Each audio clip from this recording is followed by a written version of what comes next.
আসসালামু আলাইকুম। লাস্ট ভিডিওতে আমরা দেখছি কিভাবে একটা নোড আর এক্সপ্রেসের সার্ভার ক্রিয়েট করা যায়, একটা প্রজেক্টকে ইনিশিয়ালাইজ করা যায় এবং সার্ভারটাকে রান করা যায়। আজকে আমরা এই প্রজেক্টটাকে একটু গুছাবো বলতে আমরা এটাকে টাইপস্ক্রিপ্টে কনভার্ট করব। ঠিক আছে? সো টাইপস্ক্রিপ্টে কনভার্ট করতে হলে কি লাগবে? আমাদেরকে টাইপস্ক্রিপ্ট ইনস্টল করতে হবে। তারপর এই প্রজেক্টের ডিরেক্টরিগুলো কনফিগার করতে হবে। আচ্ছা, এখন কোয়েশ্চেন হতে পারে যে টাইপস্ক্রিপ্টে কেন ইনস্টল করবো? জাভাস্ক্রিপ্টে করলে সমস্যা কি? জাভাস্ক্রিপ্টে করলে কোনো সমস্যা নাই, কিন্তু এই প্রজেক্টে আমরা কীভাবে একটা ওআরএম ইন্টিগ্রেট করতে হয় এবং ওআরএম ইউজ করতে হয় ওটা দেখবো। সো আমরা যে ওআরএমটা চুজ করছি সেটা হচ্ছে প্রিজমা। তো এই প্রিজমা টাইপস্ক্রিপ্টে কম্পাইল হয়ে রান হয় আর কি। সো যেহেতু এটার কম্পাইলারটা টাইপস্ক্রিপ্টে, সেজন্য আমাদের পুরো প্রজেক্টটাকে টাইপস্ক্রিপ্টে নিতে হবে, আদারওয়াইজ এটা একটু হ্যাসেল হয়ে যাবে রান করা। সো চলো আমরা এখন টাইপস্ক্রিপ্ট ইনস্টল করি, যেহেতু এটা একটা এক্সিস্টিং প্রজেক্ট আমাদেরটা।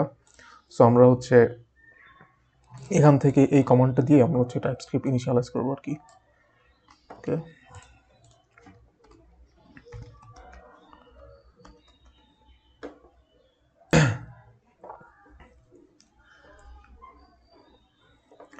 আচ্ছা, এখন দিতে হবে যে npx tsc init। ওকে,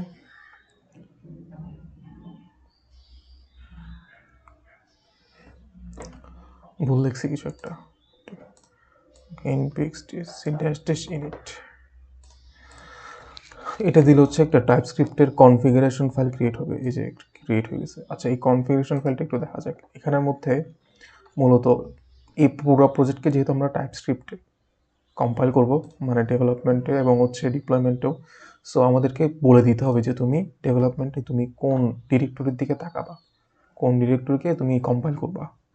আর আউটডেট যখন আমাদের পুরো প্রজেক্টটা, মানে পুরো জিনিসটাকে যদি আমরা বিল্ড করি, মানে বিল্ড ফাইলটা কোন ডিরেক্টরিতে থাকবে, সেটা ডিস্টে থাকবে। ভালো কথা।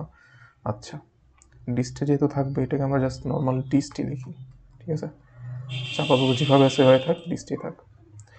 এরপর নোড মডিউলস। ওকে ওকে, এখানে সব ঠিক আছে। আচ্ছা, আমরা ইএস মডিউল ইন্টারপ এটাকে ট্রু করে দিই। এটা আমরা চাইলে কমন জেস অথবা ইএসএম দুটোই ইউজ করতে পারি। গেল। দেন আমাদেরকে করতে হবে কি, আমরা কোনগুলোকে কম্পাইল করবো না টাইপস্ক্রিপ্টে, যেমন নোড মডিউলস, এটাকে আমার করার দরকার নেই।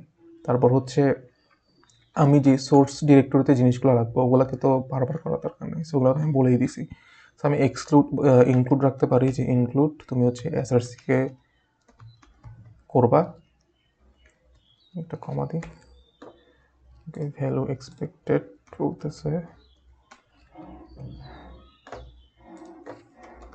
এসআরসি। আর এক্সক্লুডে কি রাখবো আমরা? এক্সক্লুড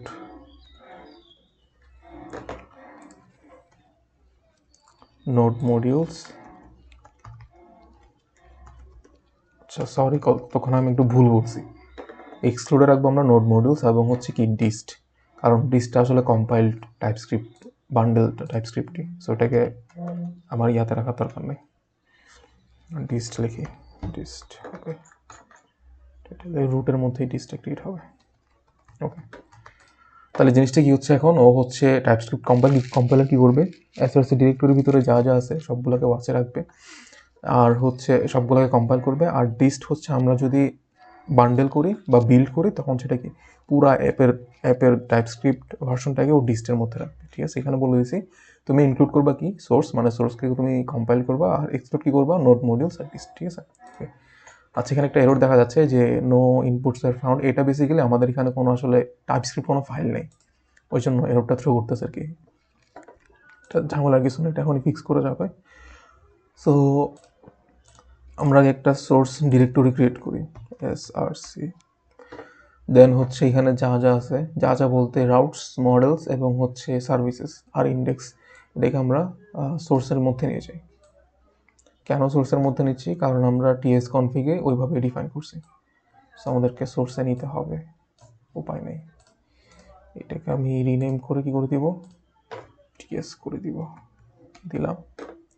ওকে, এখন আরেকটা টাইপ এরর ধরা পড়ছে, যেটা কি এক্সপ্রেসের টাইপগুলো খুঁজে পাচ্ছে না। তো আমাদেরকে এক্সপ্রেসের টাইপসগুলো ইনস্টল করতে হবে। এখানে যাবেন, কপি করবেন, দেন এক্সপ্রেসের জন্য টাইপসগুলো ইনস্টল করবেন। হুম, আশা করি এটা ফিক্স হয়ে যাওয়ার কথা, হয়ে গেছে। ওকে, ঠিক আছে। আচ্ছা, এখন আমি দেখাই যে আমাদের এখানে প্যাকেজে কী কী ইনস্টল আছে। টিএসএক্স ইনস্টল আছে, টাইপস্ক্রিপ্ট ইনস্টল আছে, নোডের টাইপ ইনস্টল আছে, ঠিক আছে। আবার এক্সপ্রেসের টাইপও ইনস্টল আছে। এখন আমরা বেসিক্যালি আগে কীভাবে প্রজেক্ট রান করতাম, এভাবে যে তুমি নোডের মধ্যে ইন্ডেক্স দেখবা, ঠিক আছে। ইন্ডেক্স চেস npm রান ডেভ দিলে কী হইতো, নোড ইন্ডেক্স চেসটা রান হইতো। npm রান ডেভ এটা যদি দিই আমি, তাহলে আমার কি বলতেছে, আচ্ছা আমার তো এখন এসআরসি ইন্ডেক্স টিএস আছে। ওকে, এটা আসলে রুটে নাই, চেঞ্জ করে বলতে হবে। Note dot SRC slash index dot T S.